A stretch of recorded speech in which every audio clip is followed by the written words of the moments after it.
secreto. Cuando los detectives buscan pistas, muchas veces dependen de los expertos en investigación forense para encontrar detalles minúsculos. La evidencia física puede convertirse en la base de todo un caso. Lo mismo sucede en la física. Las pistas de objetos pequeñísimos nos pueden dar la pauta para una nueva teoría. Así que en un mundo en movimiento, los detectives usan las herramientas de la ciencia y los científicos necesitan las habilidades de un detective. La naturaleza cuántica del átomo. El modelo mecánico cuántico.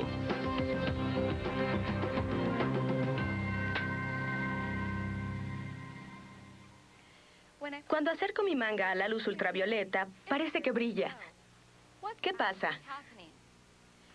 Cuando investiguemos estos fenómenos, pasaremos de las propiedades de los minerales al uso del láser en un laboratorio de investigación forense. Descubriremos lo que causa la fluorescencia, la fosforescencia y los diferentes brillos de las líneas espectrales. También estudiaremos un nuevo modelo atómico que nos ayudará a explicar estos efectos. Estamos listos. Voy a apagar la luz. Un brillo amarillo verdoso. ¿Qué hacen, Chelsea? Estos objetos brillan por un momento. Pero solo si primero estuvieron bajo la luz. ¿Plástico que brilla en la noche, Kevin? Sí, pero este cartel me intriga aún más. Para que podamos ver colores muy intensos, tuvimos que lanzarles una luz ultravioleta invisible. Pero en este caso, el efecto termina en cuanto apagamos la luz. ¿Cuál es la diferencia entre el cartel y los objetos de plástico? Para resolver el misterio de todo este brillo, tendrán que investigar el modelo mecánico cuántico del átomo. Nunca lo había escuchado.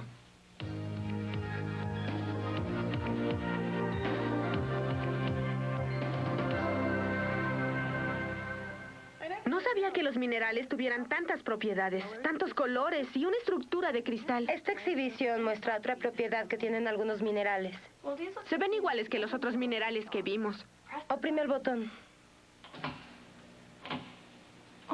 ¡Brillan! Sí, estos minerales emiten luz fluorescente bajo la luz ultravioleta. La energía que absorben de la radiación ultravioleta causa cambios temporales en la estructura atómica de los minerales. Mira este, la fluorita. De él se deriva el nombre fluorescencia. La fluorescencia es una propiedad impredecible. Algunos minerales tienen diferentes colores. Algunas veces dependen de su lugar de origen y del tipo de impurezas que hay en los minerales. Se ve muy bonito, pero ¿tiene alguna utilidad para los geólogos? En el área de identificación de minerales, los geólogos generalmente usan propiedades físicas como la dureza o la estructura del cristal para identificar un mineral, pero la fluorescencia sí tiene una aplicación en la exploración. Se utiliza para la exploración de petróleo y gas, ya que el petróleo emite una luz fluorescente ante la radiación ultravioleta. Es muy útil cuando se está excavando en busca de petróleo y gas natural. Un geólogo de campo puede llevar una lámpara de luz ultravioleta e iluminar con ella las muestras de roca que sacan del pozo para ver si hay petróleo o gas natural en ellas. Esa muestra es scheelita. Es un mineral de tungsteno. Un buscador de minas puede salir de noche con una lámpara ultravioleta para ver si puede encontrar scheelita en el área. Es increíble. Eso creo.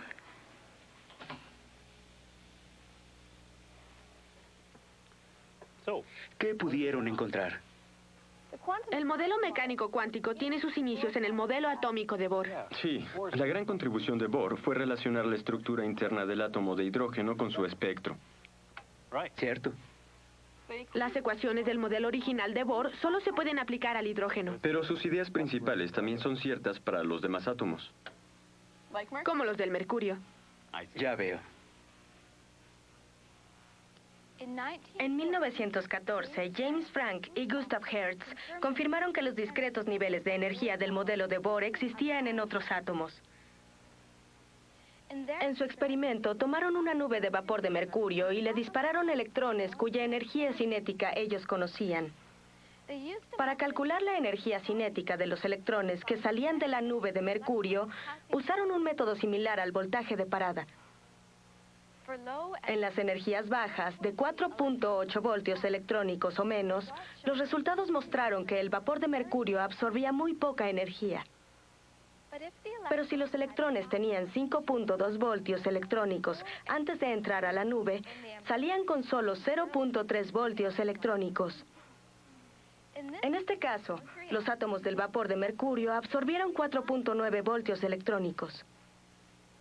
Y si los electrones entraban a la nube de mercurio con 6.0 voltios electrónicos, salían con 1.1 voltios electrónicos. Una vez más, los átomos de mercurio absorbían 4.9 voltios electrónicos. Entonces, ¿qué dice el experimento de Frank y Hertz acerca de los átomos de mercurio? Si suponemos que todos los átomos de mercurio están en estado basal, El nivel de energía E2 debe ser exactamente 4.9 voltios electrónicos arriba del estado basal. ¿Y cómo lo saben? Cuando los electrones entran con 4.9 voltios electrónicos o más, el átomo de mercurio gana exactamente 4.9 voltios electrónicos de energía. y el átomo de mercurio está en estado excitado. Pero a la larga, el átomo de mercurio regresa a su estado normal. Y se emite un fotón con exactamente 4.9 voltios electrónicos de energía. Bueno, ¿qué pasa si el electrón que entra tiene 4.8 voltios electrónicos? Puede chocar contra el átomo de mercurio, pero solo rebota y transfiere una energía casi nula. ¿Y por qué? Porque según Bohr, los átomos deben estar en uno de los estados de energía permitidos. Y 4.8 voltios electrónicos no son suficientes para que un átomo de mercurio salte de un estado basal a E2. Excelente. Cuando bombardearon el mercurio con electrones de más energía, se dieron cuenta que los átomos de mercurio tenían otros niveles de energía.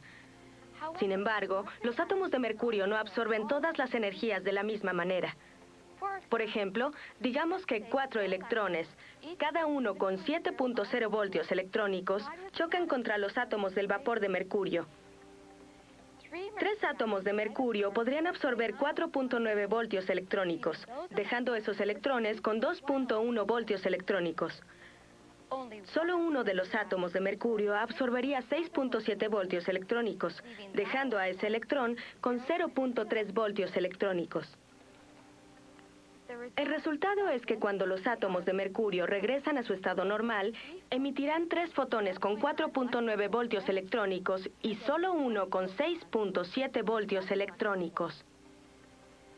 Un detector recibiría 3 veces más fotones con 4.9 voltios electrónicos. Por eso, cuando se analiza el espectro, la línea de 4.9 voltios electrónicos es más brillante.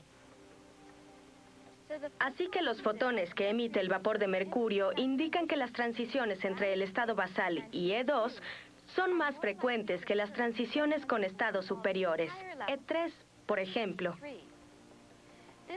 Esta es solo una posibilidad de lo que podría ocurrir a los 4 fotones. Supongan que el átomo que se excitó hasta E3 también pudiera perder energía pasando a E2 y luego al estado basal. Así, en lugar del fotón de 6.7 voltios electrónicos, habría uno de 1.8 voltios electrónicos y otro de 4.9 voltios electrónicos. Todos los elementos excitados tienden a emitir más fotones de algunas energías que otros. Por eso, algunas líneas en el espectro de cada elemento son más brillantes que otras. ¿La investigación forense utiliza fluorescencia para reunir evidencias? En el trabajo forense hemos visto que la fluorescencia añade contraste entre nuestra muestra y el fondo, ya sea que los cabellos y las fibras emitan luz fluorescente o el fondo o las huellas dactilares. Así obtenemos el contraste que necesitamos para sacar una buena fotografía. Déjame mostrarte. Si apagas las luces y te pones las gafas, podemos ver unas huellas dactilares que están en este pedazo de papel aluminio. Así, cuando la iluminamos con luz ultravioleta, las huellas dactilares saltan a la vista. Aquí puedes ver las 3.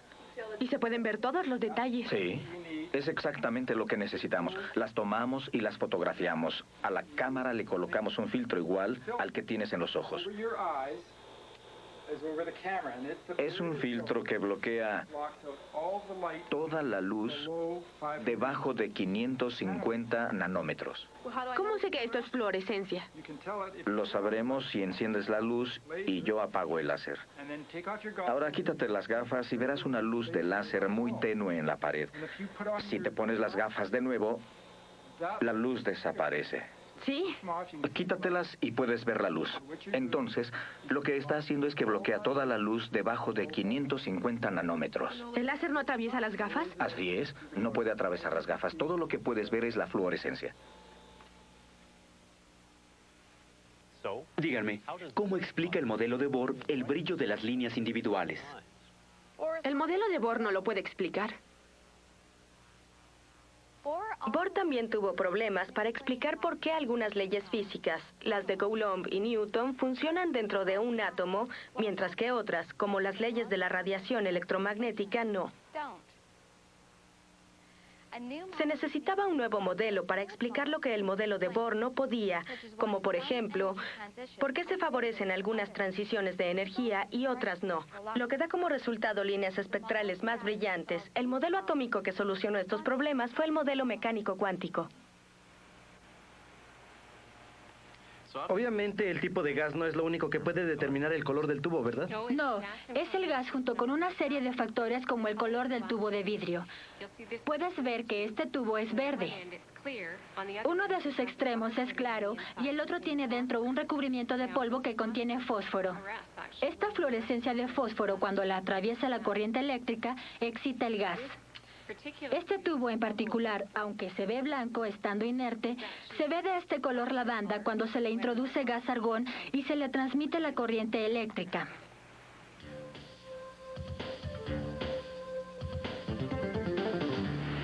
Entonces la fluorescencia explica la luz que vi en los minerales en el museo. Y la luz de los cristales de fósforo dentro de algunos anuncios de neón. Así es. En ambos casos, la emisión de fotones depende de alguna fuente de energía externa que no sea el calor. Entiendo. Los compuestos en el disco de paletas de este tubo de rayos catódicos emiten luz fluorescente de diferentes colores. La fluorescencia produce diferentes colores en las pantallas de televisión. En ambos casos, la fuente de energía externa es la energía cinética de los electrones en el haz. Röntgen descubrió los rayos X cuando un pedazo de papel cubierto de compuestos fluorescentes empezó a brillar. En este caso, los fotones de rayos X proporcionaron la fuente de energía externa. Si este es un tubo fluorescente, el fenómeno de la fluorescencia debe ocurrir en el interior. Tiene sentido. El proceso tiene que empezar con una corriente eléctrica a través del tubo. Tienen razón. La corriente eléctrica excita los átomos de mercurio para emitir fotones. ¿Qué tipo de transición se presenta en el mercurio?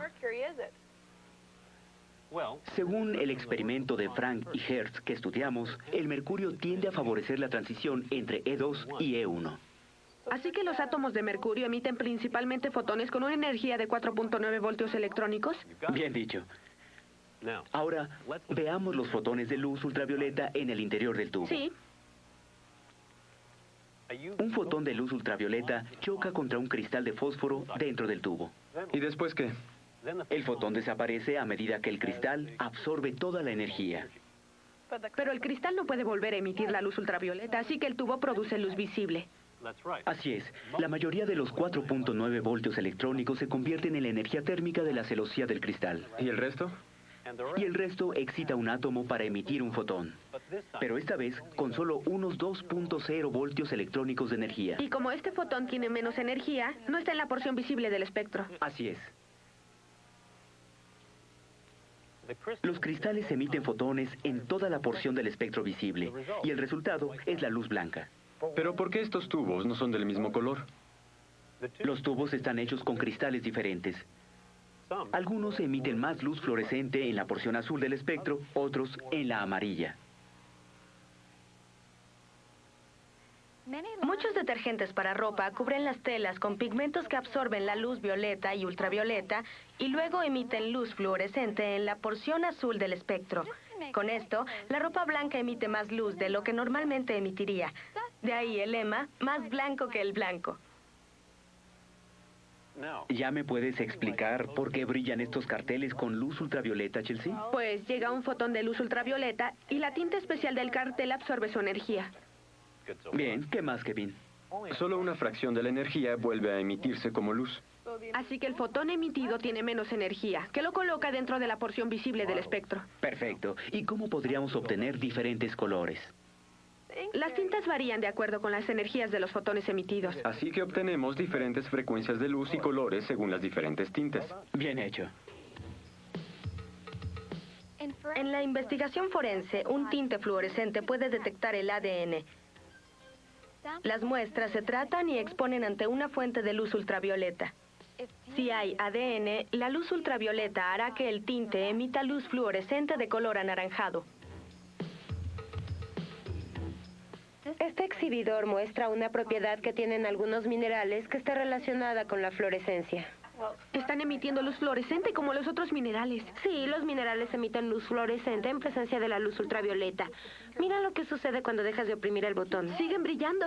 Sí, emiten luz fluorescente. Algunos minerales siguen emitiendo luz visible, aun cuando desaparece la fuente de luz.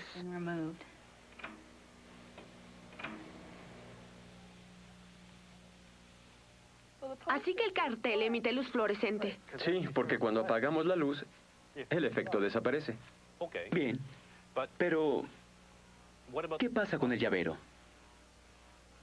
El llavero emite luz fosforescente porque el efecto dura aunque la fuente haya desaparecido. Correcto. Es la principal diferencia entre ambas. Casi por accidente, Henry Becquerel descubrió que el uranio emite unos tipos de radiación que no se conocían hasta entonces. Estas radiaciones son únicas. No necesitan luz. Pueden penetrar la materia y se emiten constantemente. De hecho, Becquerel descubrió la radioactividad a consecuencia de sus experimentos sobre la fosforescencia.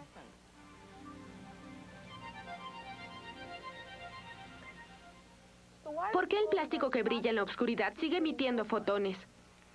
Porque los átomos en el plástico tienen lo que se conoce como estados de energía metastable. Es decir, Normalmente los electrones de un átomo pueden permanecer en estado excitado durante 10 a la menos 8 segundos. No es mucho. Pero en los niveles de energía metaestable, los electrones pueden permanecer en estado excitado por milisegundos o incluso horas. genial. Así que pasa mucho tiempo entre la absorción del primer fotón y el regreso al estado normal del otro fotón. ¿Sabes exactamente cuánto tarda un átomo en este plástico antes de regresar a su estado normal? No podemos calcular el tiempo exacto para un solo átomo. Entonces, ¿el proceso no se comprende bien? Sí se comprende, pero en términos de probabilidad y estadística. Pero creí que los físicos podían calcular las cosas con exactitud. En mecánica cuántica se calcula mediante probabilidades. El recubrimiento de fósforo en el interior de los tubos fluorescentes también emite luz por el fenómeno de la fluorescencia. El retraso entre la excitación inicial y la emisión de luz ayuda a reducir el parpadeo que causa la corriente alterna que atraviesa los tubos. ¿Para qué sirve? Podemos usarlo para ver cómo funciona la probabilidad en poblaciones grandes. ¿Y cómo funciona? Digamos que este dado determina cuándo un átomo excitado de este plástico emite un fotón. ¿A qué te refieres? Bueno, vamos a ver. Si sacamos un 6, podemos decir que el átomo emite un fotón en 6 minutos o más. Sí. Y si es menos de 6, el átomo emitirá un fotón en menos de 6 minutos. Vamos a intentarlo. Un 4. Bueno, entonces el átomo bajó a un nivel de energía inferior en menos de 6 minutos. ¿Qué significa? Que emitió un fotón en menos de 6 minutos. ¿Cuánto tardará el próximo átomo? Lanza de nuevo el dado. 6. Así que este átomo emitió un fotón en 6 minutos o más. Bien. Cada vez que lanzan los dados, determinan cómo se va a comportar un átomo. Ajá. Veamos si podemos usarlo para predecir lo que sucederá con muchos átomos. ¿Utiliza la fluorescencia para reunir evidencia sobre un sospechoso? Sí. Numerosas sustancias emiten luz fluorescente, incluyendo los fluidos corporales, cabellos y fibras. Lo que intentamos hacer es asociar a la víctima con el sospechoso o a la escena de un crimen con un sospechoso, o el sospechoso si regresa a la escena del crimen. Si una persona entrara sin autorización a tu casa y lo encontraras después con fibras de la alfombra de tu casa y pelos del gato de tu casa, lo puedes asociar con la escena del crimen, es decir, tu casa. Si esa persona no tuviera una razón legal para estar en tu casa, esa sería la evidencia que lo ubicaría en la escena del crimen.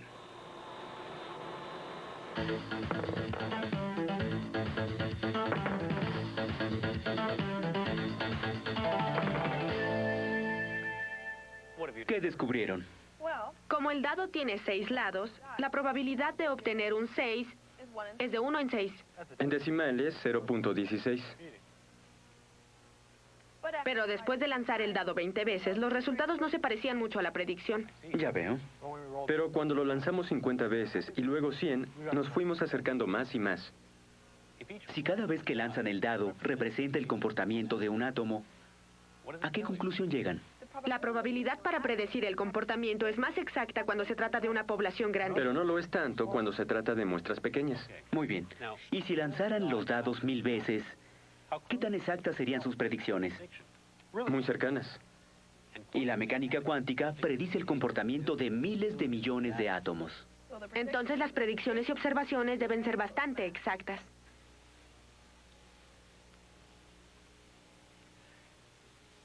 En este llavero hay más de 10 o 20 átomos que se pueden excitar a un nivel de energía metaestable. La mayoría de los átomos regresará a su estado normal en los primeros minutos, que es cuando se emiten la mayoría de los fotones. Según pasa el tiempo, la cantidad de átomos que siguen excitados regresa a su estado normal de manera exponencial y finalmente se emiten muy pocos fotones.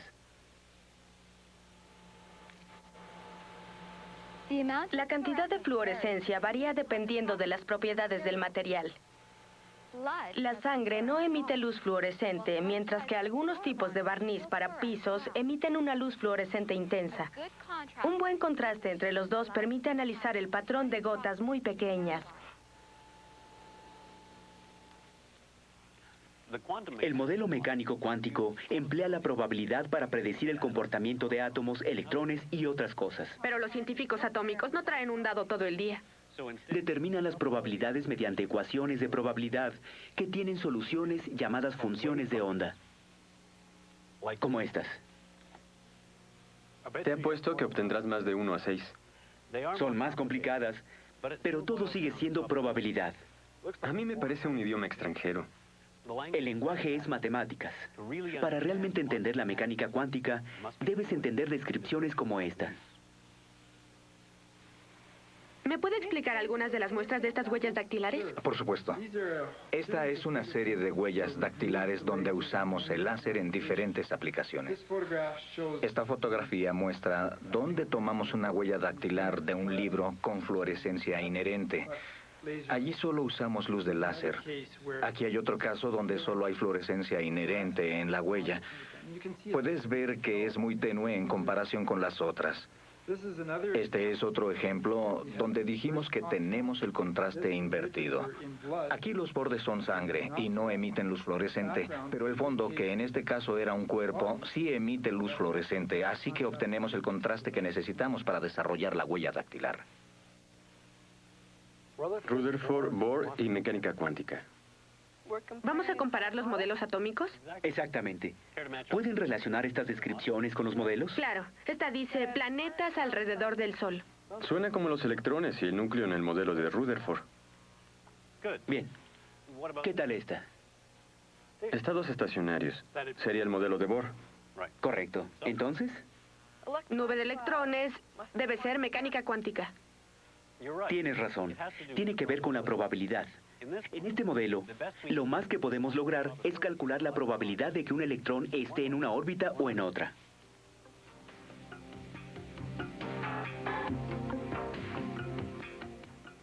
La ubicación de un electrón en un átomo es como una nube. Los lugares donde hay más probabilidades de encontrar un electrón tienen la mayor densidad en la nube.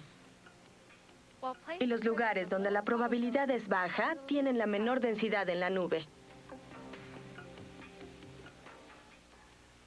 Ahora tenemos la física de apoyo, las ideas que forman la base de cada modelo. Veamos. Funciones de probabilidad. La podríamos relacionar con el modelo mecánico cuántico. Y física clásica debió ser la base de Rutherford. Tiene sentido. Correcto de nuevo. Pueden ver con esta última que el modelo de Bohr es un puente. ¿Entre Rutherford y la mecánica cuántica? Exacto. Bohr usó la física clásica y las ideas cuánticas. Platíqueme sobre su investigación en la escena del crimen. En la escena del crimen usamos diferentes instrumentos. Por ejemplo, este instrumento llamado Lumalight, que emula un láser, pero en lugar de ser luz pura, es luz filtrada. Sin embargo, usamos las mismas gafas y hacemos lo mismo. Buscamos cantidades minúsculas de evidencias.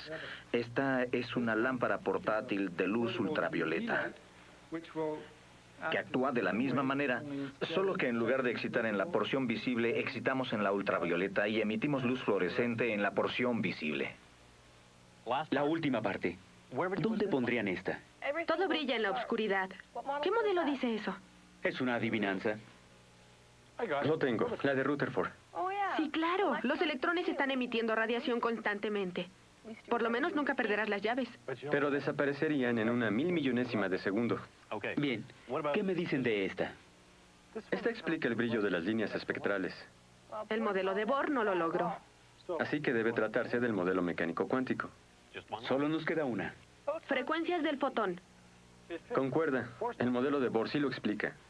Así que el modelo de Bohr es el puente entre los modelos atómicos clásico y cuántico. Bien hecho.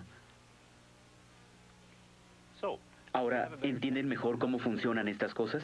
Las cosas que brillan en la oscuridad son ejemplo de fosforescencia. El brillo después de encender la luz se debe a un estado de energía metaestable. Cierto. ¿Y si quieren saber cuánto tiempo se necesita para emitir un fotón? Tendríamos que usar el modelo atómico mecánico cuántico. Suponiendo que comprendemos las funciones de probabilidad. Buen punto. Muy bien hecho. El brillo de mi blusa es un ejemplo de fluorescencia. Así que la gente que vende esto dice que la ropa se vuelve más blanca que el blanco. Para un investigador en un laboratorio forense, la fluorescencia es una herramienta vital para reunir las trazas de evidencia.